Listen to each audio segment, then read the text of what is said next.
সালাম যে সমস্ত কাজ করার কথা আমি আপনাকে বলেছেন সেই সমস্ত কাজ আমি আপনার ভিতরে একটাও না একটা করি না। এখন বলেন মানেওয়ালা কি আমি আপনি হয়েছি? মানেওয়ালা হই নাই। মানেওয়ালা হতে হলে দুনিয়ার সমস্ত বস্তু থেকে আল্লাহকে বেশি ভালোবাসতে হবে। এখানে ভালোবাসার কথা বলা হয়েছে। ভালোবাসা শুধুমাত্র অন্তরে ভালোবাসলেই হবে না, তার তাফসীর হলো নবী সাল্লাল্লাহু আলাইহি ওয়াসাল্লাম যে কাজ করেছেন জিন্দেগীর মাধ্যমে সেই কাজ আমি আপনার করতে হবে।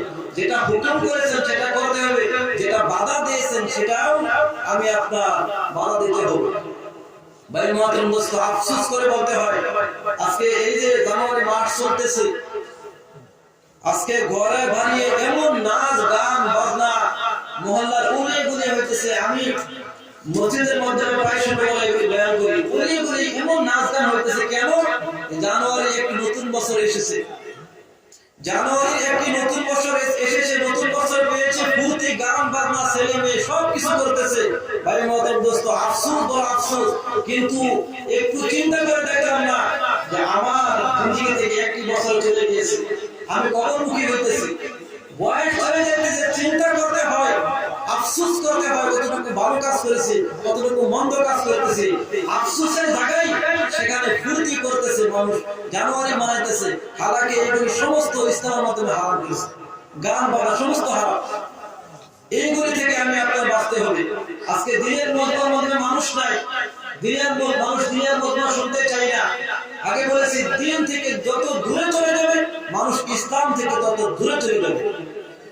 ভাই মুআজ্জম দোস্ত, আজকে এই জলসা থেকে একটি ফুসকা পাট্টা ইরাদা করে নেই যে নবীর সাথে যদি মহব্বত আমি আপনি করতে চাই তাহলে নবীর ঘরের সাথে মহব্বত করতে হবে। আমি আপনার করবো তো ইনশাআল্লাহ।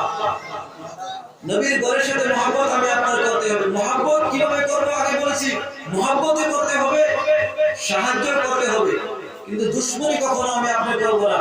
যদি দুশ্মনী করি তাহলে দুনিয়া এবং আখিরাত উভয়কে আমি আপনার ধ্বংসের কারণ হবে।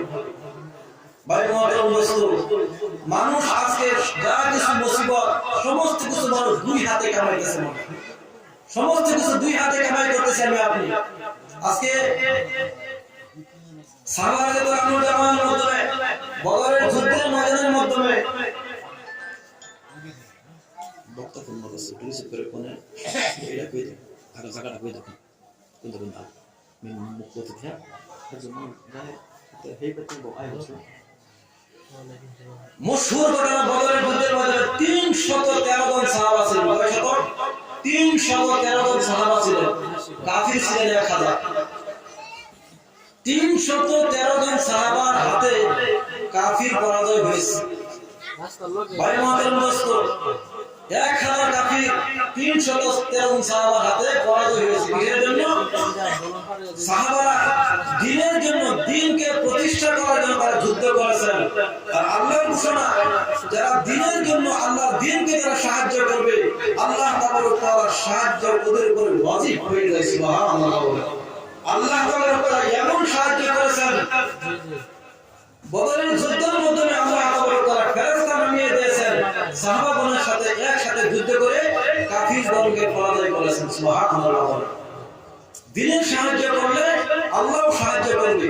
সেই সাহায্য এখনো আছে, বন্ধ হয়ে যায় নাই। সাহায্য শুধু সাহাবাগণের উপরে কাজ করে পারে নাই, সমস্ত আনওয়ালা উম্মতের উপরে আল্লাহর সাহায্য আমি আপনার উপরে সাহায্য করবে। সৎ হলো আমি আপনি দ্বীনের সাহায্য করতে হবে। দ্বীন কি বস্তু বুঝি না। ভাই মুআজ্জম দোস্ত, আল্লাহ তাআলার সাহায্য যদি আমি আপনি পেতে চাই তাহলে এই নবীর মাদ্রাসার সাথে সাহায্য আমি আপনার হতে হবে, সম্পর্ক আমি আপনার থাকতে হবে। সম্পর্ক করব ইনশাআল্লাহ।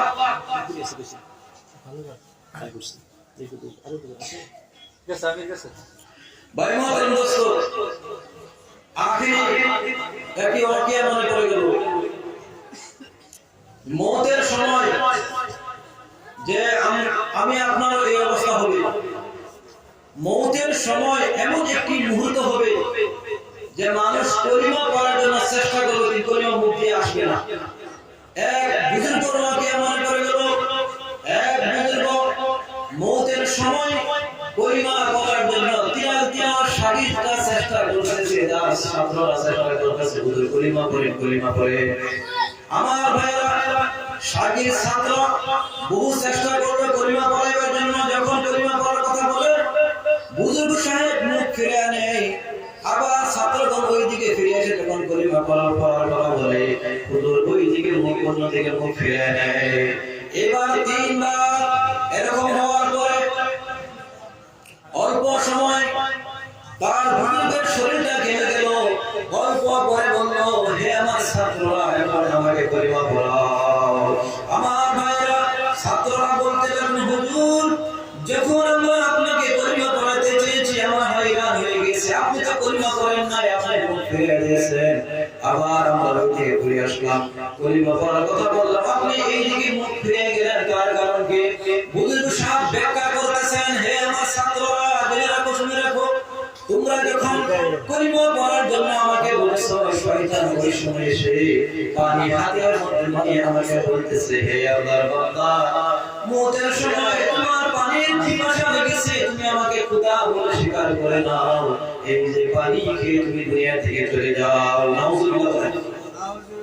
বুজুর্গ সাহেব বলতেছেন যে হে আমার ছাত্ররা, তোমরা যখন আমাকে কলিমা পড়ার কথা বলেছো, শয়তান এসে ওই সময় একই সময়ের মাধ্যমে বলতেছে আমাকে খোদা স্বীকার করার জন্য, শয়তানকে খোদা স্বীকার করার জন্য।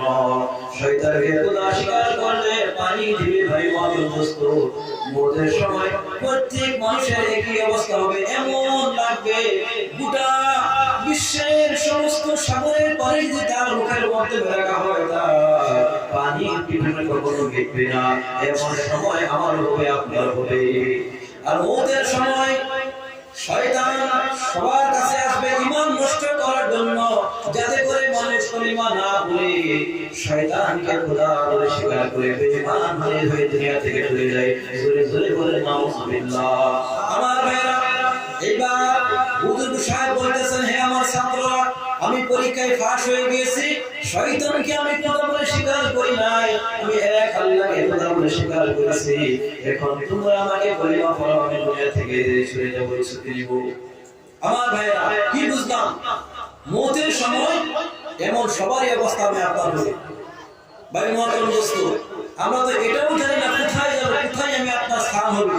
সাহাবাগণ দুনিয়া থেকে জান্নাতের সার্টিফিকেট পাওয়ার পরেও তারা এত ইবাদত করতেন, তাদের ভয় লাগতো, কবরের ভয়ে তারা কাঁদতেন। কিন্তু ভাই মহতরম, আমি আপনার ভিতরে সেই ভয় নাই। দুনিয়ায় চলতেছি, খাইতেছি, ভাবতেছি এটাই আমি আপনার সব কিছু। কিন্তু ভাই মহতরম দোস্ত, এটাকে হাদিসের মাধ্যমে আমি আপনাকে কয়েকখানা বলা হয়েছে, এটাকে এই দুনিয়াকে কাফিরদের জন্য জান্নাত বলা হয়েছে। কয়েকখানা এই জন্যই বলা হয়েছে, মানুষ যখন একটি জেলখানার মাধ্যমে থাকে, মনে যা চাই তাই বলতে পারবে না। চার কাছে তার চারিদিকে একটি বেড়া আছে, সেই বেড়ার মাধ্যমে আবদ্ধ মানুষ মনে যা চাইবে তাই করতে পারবে না। এই জন্যই কয়েকখানা আমি আপনাকে বলা হয়েছে, আমি আপনার মনে যা চাইবো তাই করতে পারবো না আমি আপনি।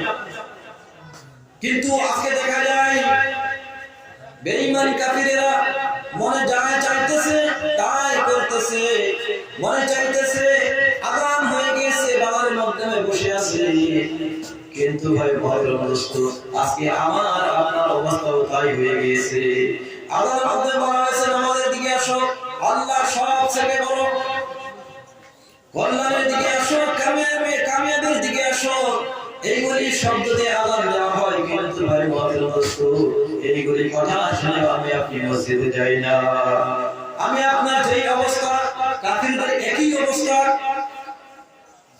ভাই মহতরম দোস্ত, আজকে কলিমা ওই ব্যক্তিরই নসিব হবে যার কলিমার উপরে আমল থাকবে।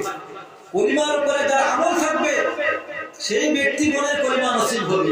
নসিব সারাটি জিন্দেগি মুসলমান দাবি করে ইসলামের ফিতরতের জন্ম নিয়ে প্রত্যেক মানুষ, প্রত্যেক মানুষ চাই ইহুদি হোক, চাই খ্রিস্টান হোক, চাই নাসারা